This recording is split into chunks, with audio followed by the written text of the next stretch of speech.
Pyramids aren't tombs. Mr. Morton. What was that? Nick! The truth is, they're prisons. Do you have any idea what you have unearthed? Well, you know, she's very well-rounded, she's intelligent, she's feisty. It was very clear that they wanted Jenny to be someone who could stand across from Tom and Nick and his character and be an equal. And so I was very excited about the prospect of playing someone like that. She's stationed out in the Middle East. There's a rogue element to her and her life choices and why she's there, and she protects antiquities from insurgents in Iraq. I mean, she's very steeped in what's going on in our world now.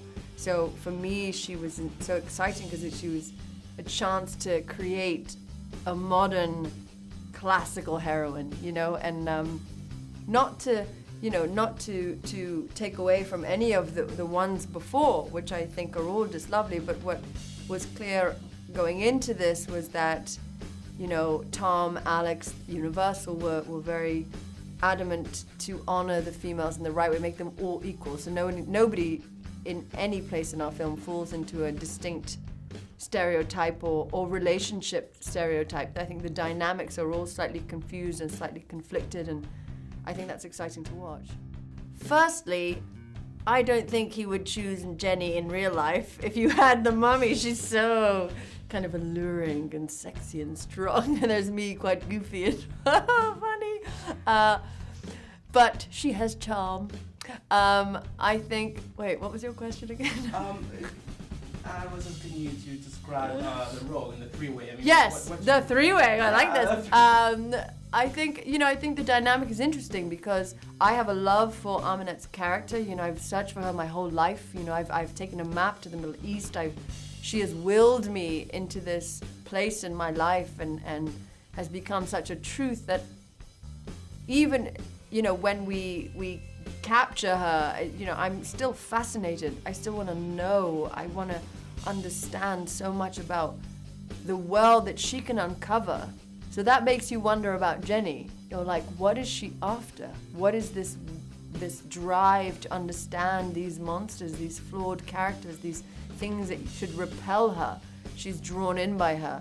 So that's one. And then there's the Nick dynamic where, you know, there's a suggestion between them, but it never gets consummated, you know, and you never get a final answer to what their dynamic. You feel it so deeply. There's this love and this care, and I think it represents all the relationships we all have in our lives that are complex and complicating. Nothing is black and white.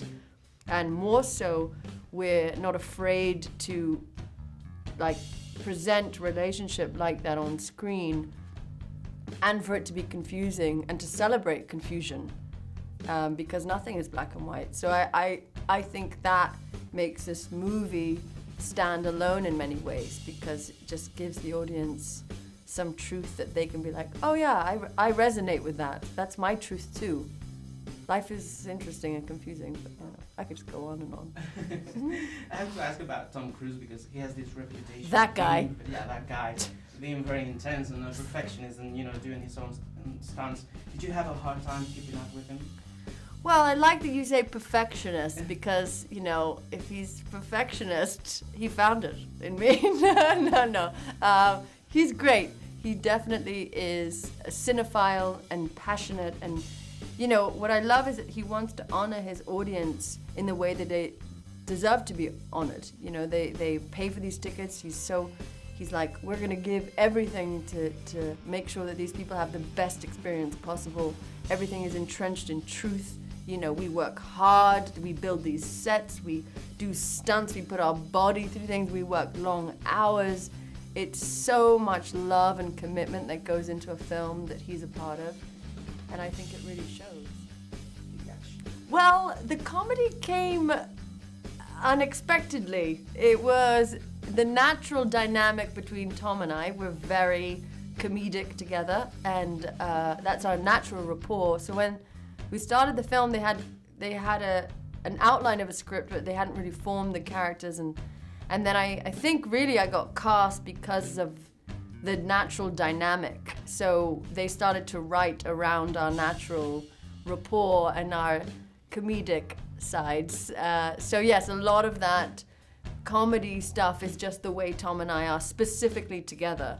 But I liked all of it. You know, I'm someone who loves serious drama and I love comedy. The next film I'm doing is a comedy for Warner Brothers. And so, yeah, I think I just wanted to make sure that, you know, in this time, in this space, while I can, I have freedom of choice to do a bit of everything. I think it's important to appeal to all markets and then really maybe fine-tune at some point. But at this moment, it was just wonderful to do action. I'd never really done that before. And then that organically, they found some of my silliness funny and they kept it in the film. Ooh. I think the idea of Frankenstein's bride is quite exciting. Another female, maybe a Dracula. They're all exciting. And especially, you know, having been part of the first one and knowing that now you can only the standard is so high, I feel, and that's so exciting because it means that wherever you go in this world, you're going to go with incredible people. Yeah, you know, I don't see women any other way. I see them as equal as any man that, you know, that I've ever come across. So it's just, for me, it's just is what it is. And I represent myself that way. All the women in my life are that way. So it is when you're, you know, in an industry where, yes, at times they can be disenfranchised in a way or stereotyped in a way. It's important to make sure that if you do have a voice and a platform, that you use your brain and your intellect and your worldliness and your representation of women as best you can. So yes, it was definitely a draw. I did.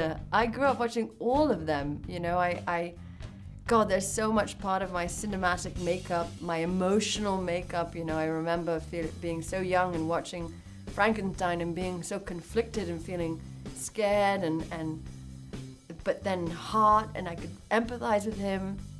And I remember just thinking, God, I was so confused, but realizing later that confusion is so beautiful, you know, and it's something that lures you back in because, you know, it celebrates your dark and your light. We have all of us we have that constant battle daily.